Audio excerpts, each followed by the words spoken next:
जय हिंद जय बिहार।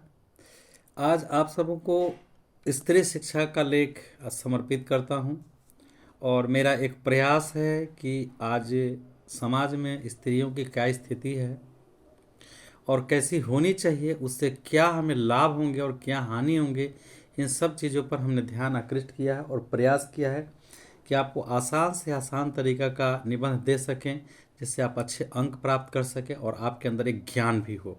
ये दोनों चीज़ों का समन्वय हमने करने का प्रयास किया है। स्त्री शिक्षा, देखिए ये राइटिंग थोड़ा डीप होना चाहिए। देखिए दोनों तरफ से हम छोड़ रखे हैं और ये भूमिका लिख के विवरण चिन्ह दिए हैं। तो अब चलते हैं आगे, बढ़ते बढ़ते बताते हैं। शिक्षा का मूल उद्देश्य चरित्र निर्माण, सात्विक जीवन, सत्य पथ पर चलते हुए धर्म और कर्तव्य का पालन करते हुए मोक्ष का मार्ग प्रशस्त करना या प्राप्त करना है। शिक्षा केवल इसलिए नहीं प्राप्त करना है कि हम पढ़ेंगे, पढ़ के नौकरी करेंगे, अच्छा बिजनेस करेंगे, अच्छा पैसा कमाएंगे। वो अच्छा पैसा और नौकरी से जीवन में कुछ हासिल नहीं होता है। शिक्षा का उद्देश्य क्या होना चाहिए, क्या प्राप्त करना है, हम इस धरती पर, हमारी जन्म कैसे हुआ, क्यों हुआ, इसके कारण क्या है, परमात्मा का उद्देश्य क्या है, इन सारे चीज़ों को बारे में जानना है। परमात्मा ने स्त्री की रचना क्यों की, इन सब चीज़ों को जब हम पहलू को समझेंगे तभी हम स्त्री का महत्व समझ पाएंगे, उसको उसका वैल्यू दे पाएंगे, उन लोगों को इज्जत और सम्मान दे पाएंगे। तो शिक्षा का मूल उद्देश्य क्या है? पहले चरित्र निर्माण। यहां पे हम एक बात आपको बता दूं कि ये चरित्र निर्माण से क्या मतलब है। राम और रावण में बहुत आसान अंतर था। इसे अगर हम गंभीरता से समझेंगे तो आपका अंतर आत्मा भी हिल जाएगा। थोड़ी सी बता दूं, जब रावण का वध हो गया था, श्री राम ने रावण का जब वध कर दिया तो उस जगह पर खड़े थे। मंदोदरी को जैसे ही पता चला कि मेरे पति की मृत्यु हो गई है, वो रण क्षेत्र में आ जाती है और ये जानना चाहती है कि राम कैसा है, कौन है राम, जिन्होंने मेरे इतने पराक्रमी पति की हत्या कर पति को मार डाला।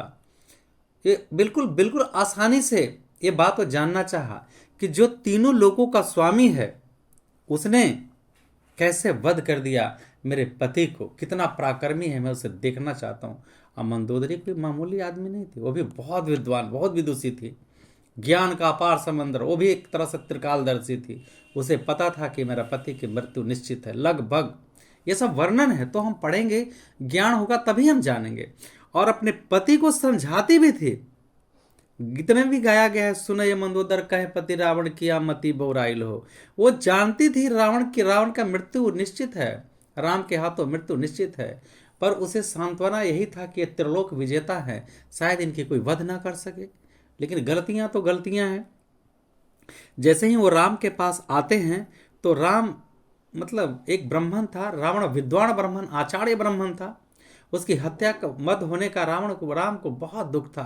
वो अंतरात्मा से झकझोर चुके थे, बहुत उनके मन में व्यथा थी अंतरात्मा से, और उदासीन होकर पत्थरों पर बैठे थे। तो उन्होंने देखा कि एक स्त्री उनके जितने वानर सेना थे उसे रोक रहे थे। जब आ रही थी उनकी पत्नी, लंकापति रावण की पत्नी मंदोदरी आ रही थी राम से मिलने के लिए, तो पीछे से आ रही थी, पीठ पीछे से वो आ रही थी।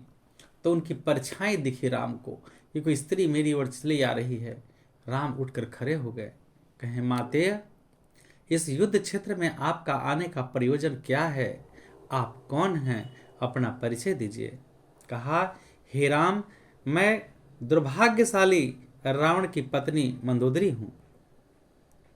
कहा, माते, मुझसे तो अपराध हो गया है, लेकिन आपके पति महान वीर थे, महान योद्धा थे, पराक्रमी थे, लेकिन उन्होंने कुछ अत्याचार किया, इसलिए उनका वध निश्चित हो चुका था।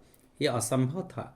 मैंने इसे टालने का बहुत प्रयास किया, लेकिन उनकी जिद के आगे कुछ न चली। अंततः मुझे उनका वध करना पड़ा। मैं इसके लिए क्षमा प्रार्थी हूँ माते। तो मंदोदरी कहती हैं कि हे राम, आप में कोई दोष नहीं है, आप महान हैं। तो कहा, हे माते, रावण महान है, मैं नहीं। कहा, नहीं, राम आप प्रभु के रूप हैं, क्योंकि राम और रावण में बहुत का अंतर है। कहा, माते, क्या मुझ में अंतर है, क्या खास मुझ में है। तो रावण की पत्नी कहती है मंदोदरी, हे राम, मेरा पति, मैं इतनी सुंदरी हूँ फिर भी मेरा पति एक पराई स्त्री को हर लाया, उसका अपमान किया, और आप एक हैं कि मेरी एक स्त्री की परछाई देखकर भी उठ गए और हाथ जोड़कर माता शब्द से संबोधन किया। धन्य है आपकी माँ जिसने इतने विद्वान, इतने पराक्रमी संतान को जन्म दिया। मैं नतमस्तक हूँ आपका, आगे मेरा कोटि कोटि प्रणाम स्वीकार करें, ऐसा राम से कहा। तो आज की स्त्रियां क्या होती है, इसका मूल कारण क्या है? घर में हिंसा, प्रताड़ना और तरह तरह के द्वेष, कलह होने के क्या कारण है? इस सब का कारण है यही शिक्षा ही है। अगर शिक्षित होंगी महिलाएं तो ये नतीजा नहीं आएगा, क्योंकि ज्ञान समंदर है। ज्ञान के खाई में कूदने पर बहुत सारे अपार रत्न भंडार मिलते हैं। आज देखिए, घर के अंदर किसी के घर में शांति नहीं है, परिवार के बीच कलह, पति पत्नी, भाई बहन, माँ बाप, सबके बीच कलह का मूल कारण क्या है? ज्ञान। अज्ञानता है उनके अंदर। अगर ज्ञान होता तो समझते ये सारा संसार वसुधैव कुटुंबकम। तो सबसे पहले चरित्र निर्माण ज्ञान से होता है, और वो ज्ञान का मूल उद्देश्य क्या है? शिक्षा का मूल उद्देश्य पहले चरित्र निर्माण होना चाहिए, सात्विक जीवन होना चाहिए, सदाचारी होना चाहिए, सत्य पथ पर चलना चाहिए, और चलते हुए धर्म और कर्तव्य का पालन करते हुए मोक्ष का मार्ग स्वयं प्रशस्त हो जाता है या प्राप्त हो जाता है।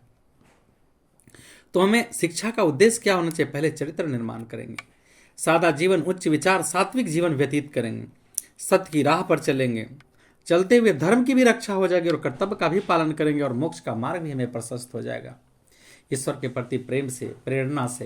तो लेकिन आज के शिक्षा का मूल उद्देश्य किताबी बोझ हो चुका है। स्त्री हो, पुरुष हो, ज्ञानी हो, ऑफिसर्स भी अगर ऑफिसर पढ़ के बन जाते, लेकिन उनके अंदर वो व्यवहार और ज्ञान नहीं आ पाता है जो उनकी वास्तविकता की तरफ लेके जाना चाहिए। तो कहीं ना कहीं शिक्षा प्रणाली मेरा दोषपूर्ण है, किताबी बोझ है। आज के देखते हैं बच्चे मोबाइल पर जुड़े रहते हैं, लेकिन बूढ़े बुजुर्गों के पास अच्छे ज्ञान के लिए वो 5 मिनट नहीं बैठते हैं जो उनसे ज्ञान ले सकें। ये बहुत ज़रूरी है। आइए फिर से हम लौटते हैं।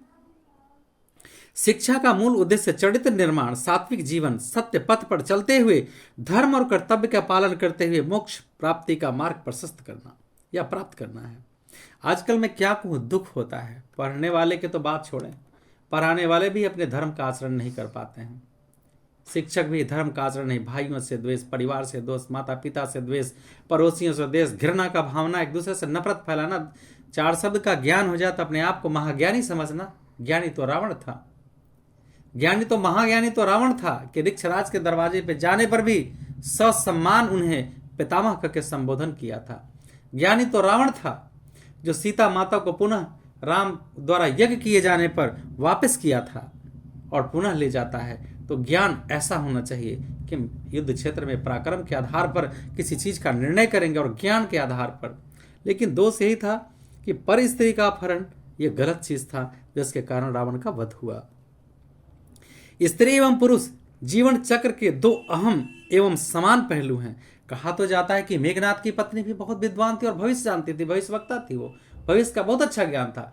तो हमारे पुराने समय में जब इतने ज्ञानी थे, तो इस समय में हम मूढ़ क्यों बने हुए हैं? हम लोगों को मूढ़ नहीं बनना चाहिए, ज्ञान लेना चाहिए।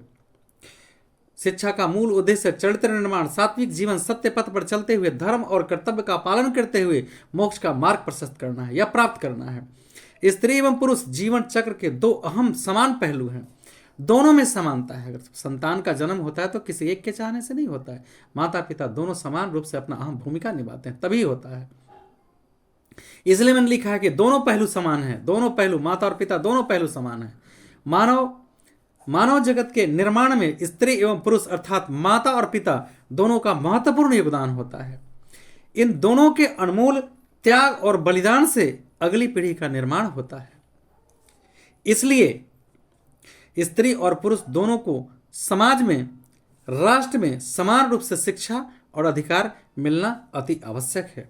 जब उन्हें समानता मिल जाएगा, समानता मिलेगा तो सम्मान मिलेगा, और सम्मान मिलेगा तो उनका मनोबल बढ़ेगा, विचार उच्च होगा, अच्छी सोच होगा, और एक अच्छी माँ बनकर अच्छे संतान को जन्म देंगी। अच्छा सोच वाला अच्छा विचार पैदा होगा, अच्छा विचारक पैदा होगा, अच्छा अरस्तु पैदा होगा, अच्छा दार्शनिक फिलोसफर पैदा होगा।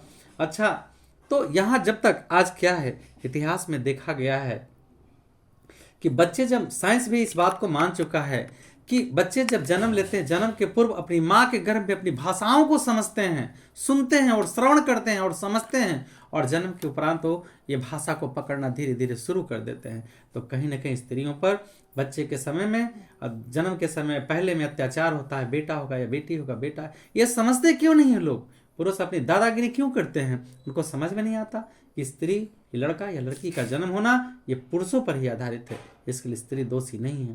तो इस तरह से दोनों अगर समान रूप से साक्षर होंगे, पढ़े लिखे होंगे, मेल जोल के साथ उनका विवाह, शादी विवाह होगा अच्छा, बराबर बराबर ज्ञान में, तो ये प्रताड़ना का शब्द खत्म हो जाएगा, एक दूसरे को लोग समझना शुरू कर देंगे। इसलिए स्त्री शिक्षा बहुत अनिवार्य है।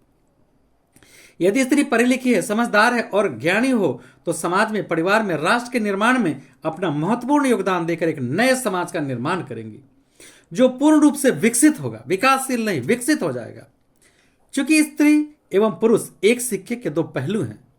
एक ही सिक्का में एक तरफ हेड और एक तरफ टेल हो तो पता नहीं चलेगा किस देश का सिक्का है, बहुत मुश्किल हो जाएगा। तो एक सिक्के के दो पहलू होते हैं, हेड और टेल। उसी तरह से पति और पत्नी एक सिक्के के दो पहलू हैं। एक संतान के दो पहलू हैं, माता और पिता, दोनों के संयोग से, दोनों के मिलन से ही उनका परवरिश, जन्म के बाद परवरिश भी, एक घर संभालती हैं, एक कमा करके लाती हैं, एक जीवन निर्माण करती हैं, एक पथ प्रदर्शक होते हैं। एक धरती होती है माँ, और पिता छाया होता है, आकाश होता है, उस पर छाया देने वाला, रोशनी देने वाला, और एक अनुशासन होता है पिता। तो यहाँ दोनों पहलुओं को अच्छा रहना, शिक्षित रहना बहुत जरूरी है, तभी एक समाज का उत्तम विकास होगा। पुरुष साक्षर एवं स्त्री अशिक्षित हो तो एक पहलू पर सिक्के की पहचान करना कल्पना से बाहर है। अगर एक पढ़ा लिखा है और एक अनपढ़ है तो हम अच्छा परिवार, अच्छा समाज, अच्छे बच्चे, संतान का निर्माण करना बहुत मुश्किल है। एक सिक्के के पहलू से नहीं पहचान सकते हैं। अगर दोनों पहचानेंगे, दोनों के तालमेल से एक अच्छा भविष्य का निर्माण करेंगे अपने संतान का। इसलिए दोनों का पढ़ा लिखा होना बहुत ज़रूरी है। देश का संपूर्ण विकास संभव नहीं है अगर पढ़े लिखे एक पार्ट नहीं रहेंगे, यानी स्त्री नहीं रहेगी तो संपूर्ण विकास नहीं हो पाएगा, कहीं ना कहीं कमियां रह जाएंगी। शिक्षित मनुष्य अशिक्षित मनुष्य से उतना ही श्रेष्ठ है। देखिए क्या लिखे है अरस्तु, ये अरस्तु का पंक्ति है, शिक्षित मनुष्य अशिक्षित मनुष्य से उतना ही श्रेष्ठ है जितना जीवित मनुष्य। यानी शिक्षित है तो जीवित है, और अशिक्षित है तो समझिए मृत है। यहाँ साइलेंट है वर्ड, लेकिन वो मृत है। क्यों? क्योंकि अपना अधिकार नहीं जानता, हर चीज को चुप रहना पड़ेगा, कोई उसका शोषण करेगा, आवाज नहीं उठाएगा। लेकिन अगर कानून पति और पत्नी दोनों जानते हैं तो उन्हें पता है कि अगर हम ऐसा करेंगे तो ऐसा सजा हो सकता है, तो कोई भी एक दूसरे पर अत्याचार नहीं करेंगे और इससे प्यार बढ़ता रहेगा। स्त्रियों में धर्म, संस्कृति, स्वाभाविकता पुरुषों से अधिक होती है। देखिए स्त्री का जो विवेक है बहुत तेज होता है, कोई भी बात को अपने आप वो बहुत जल्दी समझ लेती हैं। जितने वो एक कम उम्र में परिपक्व की तरह हर बात को सोचना समझना। घर में अगर हम देखते हैं संतान, तो बेटा और बेटी में बहुत का फर्क होता है। जितनी वेदना बेटियां सह लेती हैं, बेटे नहीं सह पाते हैं। जितना तकलीफ बेटियां झेल लेती हैं, बेटे नहीं झेल पाते हैं। तो इस तरह से अगर उनके अंदर स्वाभाविकता भी है किसी चीज को सोचने की, समझने की, उन पर आने वाली आपत्तियों को भाप लेने की इतनी परख होती है, जिस तरह आंख पर अगर आंच आने लगे तो पलकें गिर जाती हैं, ठीक उसी तरह से अगर वो पढ़ लें तो और उनमें स्वाभाविकता आ जाएगा, पुरुषों से और अधिक प्रबल हो जाएंगी। स्त्री जब विद्या से विभूषित हो जाती है तो उनके अंदर धर्म, संस्कृति, विवेक और कर्तव्य परायण और राष्ट्र के प्रति प्रेम की चेतना और भी अधिक प्रबल हो जाती है। अगर वो कम पढ़ी लिखी होती है तभी अपने आप को पति परायण शब्द का उच्चारण करती है, और अगर पढ़ लिख ले तो जरा कल्पना करिए कि उसके प्रति कितनी भावनाएं, समाज के प्रति, राष्ट्र के प्रति कितनी प्रबल इच्छा हो जाएगी उसके हित के बारे में सोचने के लिए, समाज कल्याण के बारे में सोचने के लिए। अतः नवीन समाज के लिए स्त्रियों को पूर्ण आदर होना अति आवश्यक है। हम स्त्रियों को आदर की दृष्टि से देखें, सम्मान की दृष्टि से देखें, और देखिए उनके अंदर कितने चेतना भर जाती है और वो कितने अधिक महान साबित होते हैं अपने आप में। स्त्री का स्वरूप, एक स्त्री के कई रूप होते हैं, कभी माँ, कभी बहन, कभी बेटी, कभी दादी माँ, कभी नानी माँ, एवं कभी कभी तो देवियों के रूप में। जैसे हमारे यहाँ 9 देवियों की पूजा होती है, दुर्गा पूजा में 9 देवियों की पूजा अर्चना की जाती है, उनका प्राण प्रतिष्ठा किया जाता है। और कहीं भी देखते हैं तो आज अगर हम नजर उठा के देखें तो हर जगह देवियों को सम्मान मिलता है, न्यायालय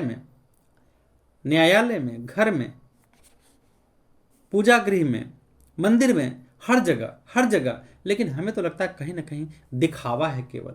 और अगर सच्चाई होता तो बराबर का उनको सम्मान मिलता, उन्हें कभी शोषण का शिकार नहीं होना पड़ता, उन्हें कभी अत्याचार नहीं मिलता, उनका आंख पे पट्टियों बांध कर और सम्मान दिया जाता है। नहीं, वास्तव दुनिया में आइए, हकीकत में आइए और सम्मान करिए, और देखिए हमारा देश कहां से कहां आगे चल जाता है। नवरात्रा में 9 देवियों की पूजा की जाती है। यदि ये साक्षर होंगी तो इनकी देख रेख में संपूर्ण बच्चों का लालन पालन होगा और परवरिश होता है, तो निश्चित रूप से बच्चों का संपूर्ण विकास होगा।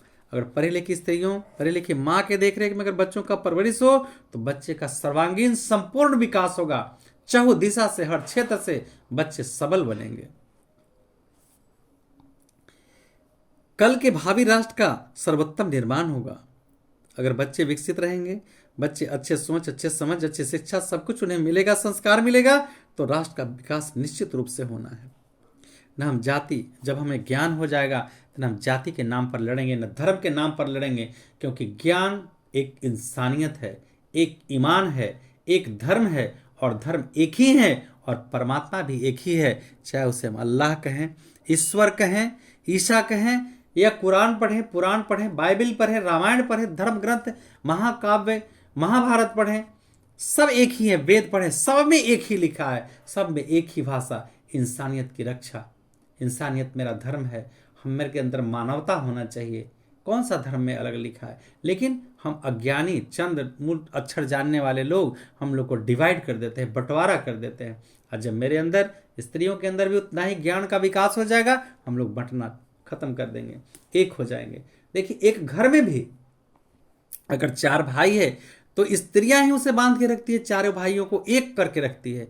अगर मेरे देश की स्त्रियां पढ़ लिख लेंगी तो चारों धर्मों को एक करके रखेंगी, कभी बंटवारा नहीं होगा, और हम सब आपस में भाईचारे के बीच रहेंगे, और संपूर्ण देश हमारा हिंदुस्तान होगा, संपूर्ण देश हमारा हिंदुस्तान होगा।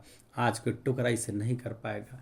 तो अगर सिख स्त्रियां साक्षर होंगी तो हमें पूर्ण विश्वास है कि जिस तरह एक साक्षर स्त्री अपने अंदर ज्ञान समा करके चारों भाई को एकत्रित करके रखती है अपने ससुराल में, उसी तरह से ये मेरा पूरा देश को एकत्रित करके रखेगी, चारों धर्मों के लोग अपने अपने अनुशासन और अपने अपने नियम से, और हमारा समाज एक दिन बहुत आगे निकल जाएगा और देश तरक्की की राह में, दिन दुनिया में, विश्व में सबसे नंबर 1 पर होगा।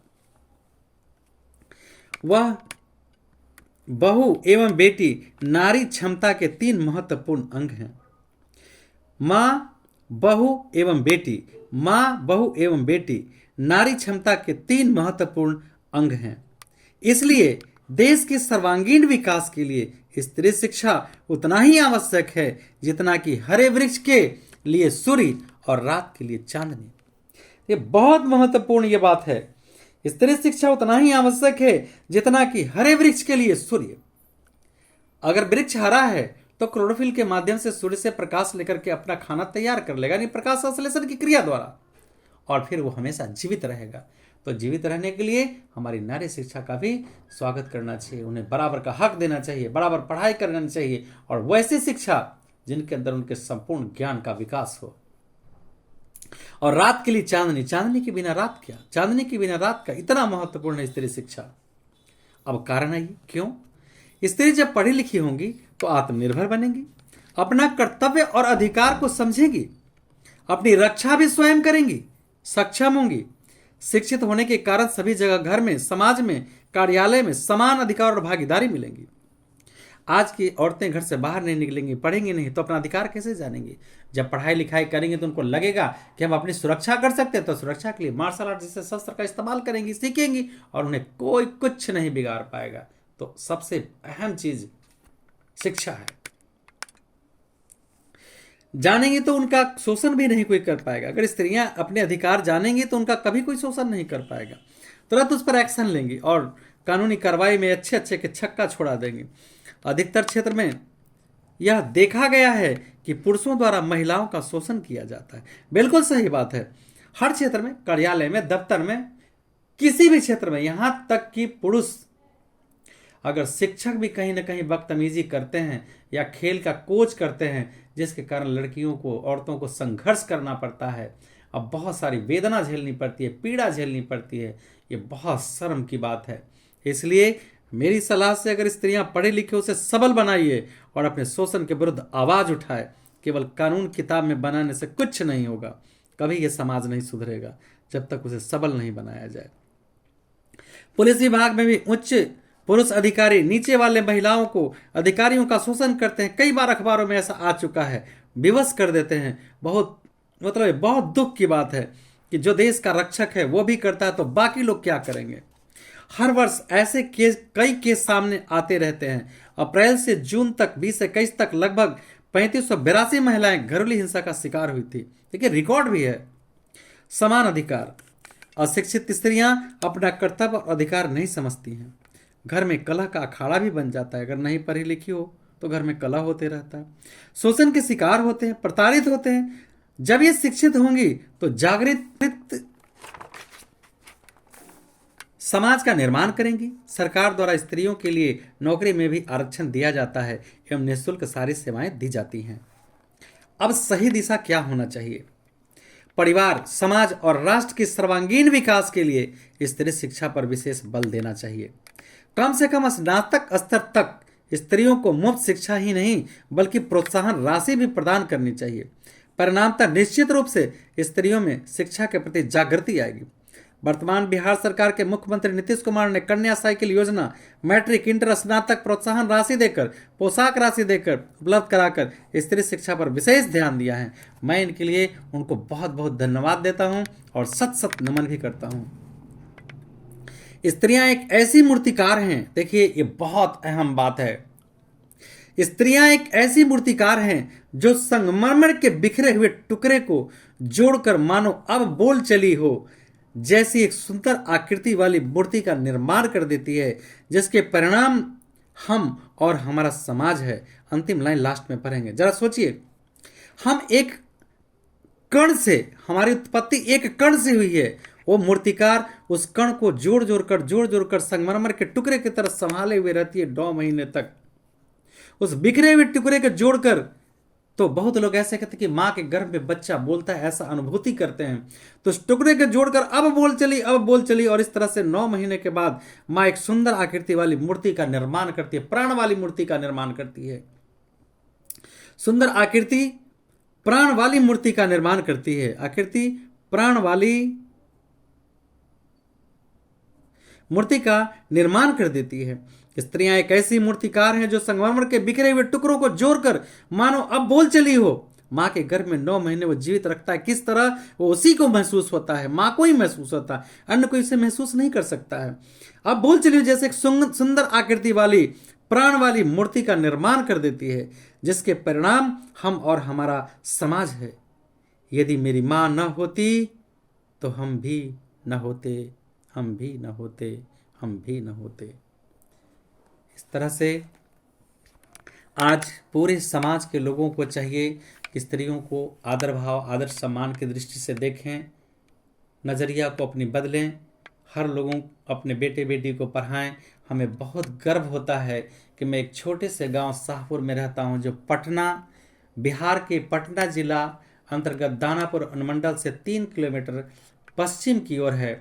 और हमारे गांव की हमारे जानकारी में हमारे स्टूडेंट ही नेशनल लेवल तक खेले हैं, जो 8 बजे नहीं बल्कि 10 और 11 बजे रात की इस गांव में खेल के अपने अपने घर तक आते थे वापस, जिनमें एक मेरी बेटियां भी थी। हमें गर्व होता है।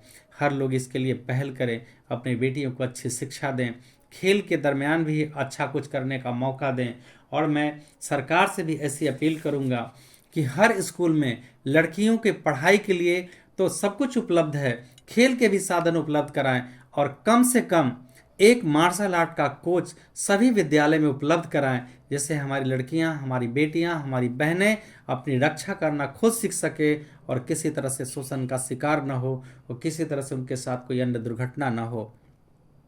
अगर ऐसा होता है तो मैं सरकार, अधिकारी, पदाधिकारी सभी का कोटि कोटि धन्यवाद करता हूं और ये करने का प्रयास करें। मुझे उम्मीद है और मैं आशा करता हूं कि इस बात पर एक बार ज़रूर सोच करके और हर सभी स्कूल में एक खेल वाले कोच दें, जो मार्शल आर्ट का ट्रेनर हो और अच्छी शिक्षा दे, उनकी सुरक्षा खुद तय करे। आज पंजाब में देखा जाता है, अन्य राज्यों में देखा जाता है कि लड़कियों के प्रति खेल का बहुत सारे प्रोत्साहन है, पर दुख होता है हमारे बिहार के लिए। हमें उम्मीद है मंत्रियों, संतरियों, पदाधिकारियों से इस पर ध्यान दें और हर विद्यालय को, मैं बार बार कह रहा हूँ, हर विद्यालय को एक मार्शल आर्ट का कोच दें, जिससे हमारी बेटियां सुरक्षित रहने का अपना गुण सीख सके, अपनी हिफाजत कर सके, अपना ज्ञान हासिल कर सके। इसी के साथ शब्दों को विराम देता हूँ। जय हिंद, जय बिहार, शुभकामनाएं।